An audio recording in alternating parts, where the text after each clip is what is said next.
Ζητάμε βέβαια από το Δήμο Άργους Μυτινών να σταθεί δίπλα μας στην προσπάθεια αυτή που κάνουμε για να κρατήσουμε τα χωριά μας ζωντανά. Συμπληρώνουμε 10 χρόνια την ίδρυση του Συλλόγου και παρακαλούμε όλους τους νέους του χωριού μας να σταθούν δίπλα μας και να στηρίξουν το χωριό και το Σύλλογο. Δεν σας κουράζουμε με λόγια πολλά. Έχουμε σήμερα μια μεγαλειώδη συγκέντρωση. Σας ευχαριστούμε όλους, γιατί και το χωριό μας, αν και μικρό, κάθε χρόνο έχει μια πορεία καλή στο χώρο.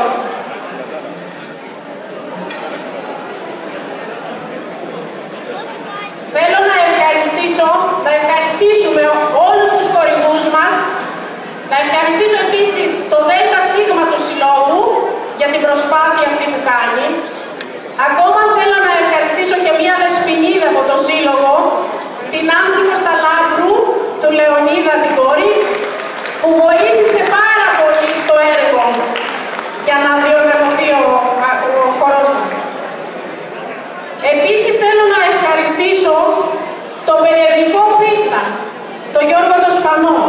Μας πρόσφερε 100 κασετίνες στο Σύλλογό μας για να ενισχύσει τη λαχιοφόρο αγορά.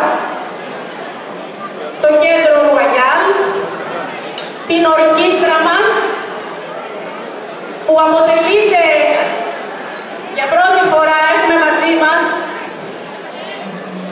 τη Γογό Τσαπά.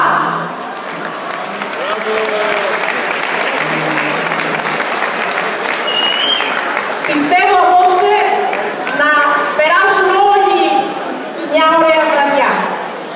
Έχουμε το Γιάννη τον Καψάλη, το Γιάννη τον Κατζήλιανη, τον πατριώτη μας,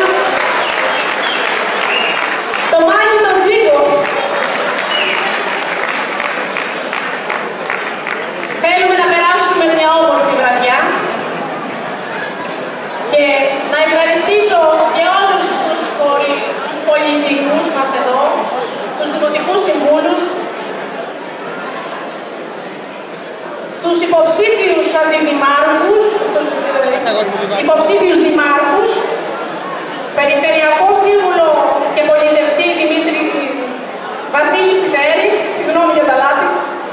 Έχουμε τον κύριο Καρατζούλη, αντιπρόεδρο του Συλλόγου Καριάς, τον Γιάννη τον Καζά, πρόεδρο Ροϊνού, υποψήφιος δημοτικός σύμβουλος. Έχουμε τον υποψήφιο δήμαρχο Ναυπλίου, τον κύριο Γραμματικόπουλο. Έχουμε μαζί μας και τον πρόεδρο του Μορφωτικού Συλλόγου της Αγίας Τριάδος, τον Νίκο τον Χωρίκη. Έχουμε τον Νίκο τον Δαβιώτη, δεν ξέρω ακριβώς τι προέδρια, τη δημάρχη. Είναι δημοτικός σύμβουλος Άργους. Τον αντιδήμαρχο Καρατζούλη και πρόεδρο νομικού προσώπου, αν το διαβάζω σωστά. Τον κύριο Νότη, τον Παναγιώτη τον Δούρο, αντιδήμαρχο.